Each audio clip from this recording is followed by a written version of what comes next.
அண்ணே இந்த ஈச்சர் லோடு வண்டி யாருக்கும் தேவைப்படா கூப்பிடுங்க. வண்டியை வந்து சென்னை சென்னையில பார்க்கணும். 13,50,000 மேல யார் எதிர்பார்க்குறீங்களோ கூப்பிடுங்க. 13,50,000 மேல யார் என்ன விலை சொல்றீங்களோ தனி. அண்ணே இந்த ஈச்சர் லோடு வண்டி யாருக்கும் தேவைப்படா கூப்பிடுங்க. வண்டியை வந்து சென்னை சென்னையில பார்க்கணும். 13,50,000 மேல யார் எதிர்பார்க்குறீங்களோ கூப்பிடுங்க.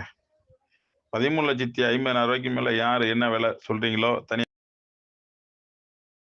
அண்ணே இந்த ஈச்சர் லோடு வண்டி யாருக்கும் தேவைப்படா கூப்பிடுங்க. வண்டியை வந்து சென்னை சென்னையில பார்க்கணும். 13,50,000 மேல யார் எதிர்பார்க்குறீங்களோ கூப்பிடுங்க. 13,50,000 மேல யார் என்ன விலை சொல்றீங்களோ தனி.